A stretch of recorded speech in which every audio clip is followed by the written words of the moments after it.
ध्यान से यहाँ देखना, ठीक ना।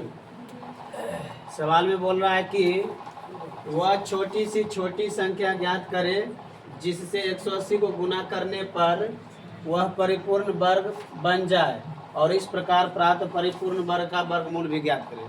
तो सवाल में सबसे पहले इस सवाल को बनाने से पहले एक छोटा सा बताने जा रहा है, उसको सीखने का प्रयास करें। जैसे कि बाय द वे, जैसे 10 है, क्या है 10 है, तो इसमें तुमको कितना से गुना करना पड़ेगा कि परिपूर्ण वर्ग बन जाएगा। परिपूर्ण वर्ग मतलब जानता है ना, परिपूर्ण वर्ग मतलब कि वैसा संख्या जिसका वर्ग निकालने पर कितना आ जाएगा। जो संख्या वर्ग निकालने पर जो संख्या आएगा वह क्या आएगा, परिपूर्ण वर्ग आ जाएगा। जैसे 10, इसका स्क्वायर करेंगे तो कितना आ जाएगा 100 आ जाएगा। कितना आ जाएगा 100।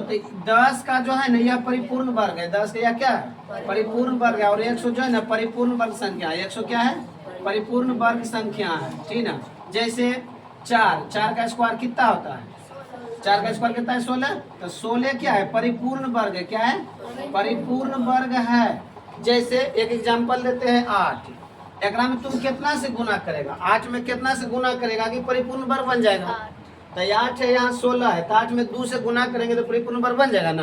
तो 8 में 2 से गुना करने के बाद कितना बन जाएगा 16, और 16 क्या हो जाएगा तुम्हारा परिपूर्ण वर्ग बन जाएगा, परिपूर्ण वर्ग बनेगा ना। तो इस तरह से यहाँ पर सवाल में कहता है कि वह छोटी से छोटी संख्या ज्ञात करे जिसे 180 को गुना करने पर वह परिपूर्ण वर्ग बन जाए और इस प्रकार प्राप्त परिपूर्ण वर्ग का वर्गमूल भी ज्ञात करना है। मतलब वो छोटका संख्या प्राप्त करना है कि जिससे परिपूर्ण वर्ग बन जाए और परिपूर्ण बनने के बाद उसका वर्गमूल भी ज्ञात करना है। तो सबसे पहले यहाँ पर कुछ नहीं करना पड़ेगा, सबसे पहले जो 180 दिया है उसका गुणनखंड करेंगे। क्या करेंगे गुणनखंड करेंगे। तो ध्यान से देखना सभी बच्चे लोग, 180 जो है ना इसका गुणनखंड करेंगे।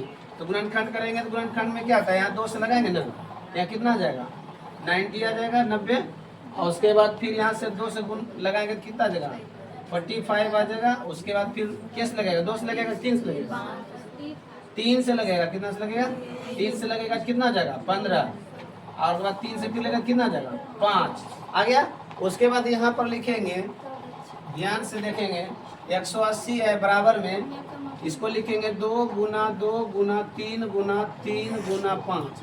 इसको देखेंगे तो 2 का जोड़ा लग रहा है, 3 का जोड़ा लग रहा है, 5 का जोड़ा लग रहा है, 5 का जोड़ा नहीं लग रहा है। तो 5 का जोड़ा नहीं लग रहा है इसका मतलब 5 से गुना करेंगे। तो जब 5 से गुना करेंगे तो सभी में जोड़ा लग जाएगा ना, जब जोड़ा लग जाएगा तो यह परिपूर्ण वर्ग बन जाएगा। तो यहाँ लिखेंगे चूंकि हम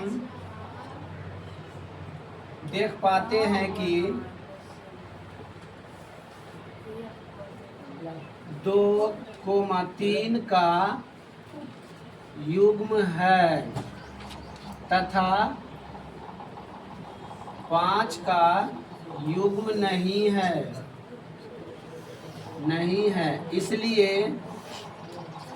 इसलिए 5 से गुना करने पर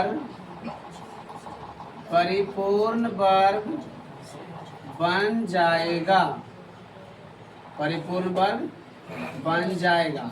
तो इसमें 5 से गुना करेंगे, तो 5 से गुना करेंगे तो 180 है, दोनों तो सेम है, तो 180 में 5 से गुना करेंगे तो यह क्या आ जाएगा परिपूर्ण वर्ग बन जाएगा। तो 5 से गुना करने के बाद कितना आ जाएगा, तो 180 बराबर इसमें 180 में 5 से गुना करेंगे तो क्या आ जाएगा परिपूर्ण वर्ग बन जाएगा। तो इसको हम किस तरह से लिख सकते हैं, 5 से गुना करेंगे तो इसमें लिख सकते हैं 2 के स्क्वायर गुना 3 के स्क्वायर गुना 5 है, तो 1 और 5 से गुना करेंगे तो क्या बन जाएगा परिपूर्ण वर्ग बन जाएगा, ठीक ना। क्या बन जाएगा परिपूर्ण वर्ग बन जाएगा।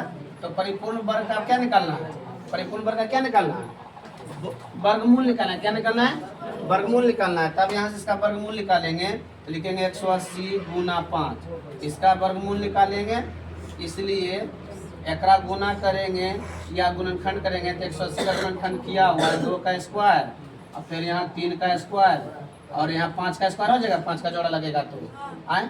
जोड़ा लगने के बाद वर्गमूल में क्या होता है बाहर निकाला जाता है ना। इसमें से कौन कौन बाहर निकलेगा, इसमें से 2 बाहर निकलेगा, 3 बाहर निकलेगा, 5 निकलेगा ना बाहर, तो 2 बाहर निकल जाएगा और उसके बाद कितना निकल जाएगा 3 और उसके बाद 5, तो बाहर निकल जाएगा। तो 2 गुना 3 करें कितना होगा 6 होगा, 2 गुना 3 6, 6 गुना 5 कितना हो जाएगा 30 हो जाएगा। या 30 है तुम्हारा वर्गमूल, क्या है 30 वर्गमूल, एक आंसर ही है 30 आया वर्गमूल निकालने के बाद। लेकिन एक और है यहाँ पर अभिष्ट संख्या। अभिष्ट संख्या कितना से गुना किया 5 से ना, क्या लिखेगा अभिष्ट संख्या बराबर 5 है, ठीक ना। उतार लो सभी बच्चे लोग, ठीक ना।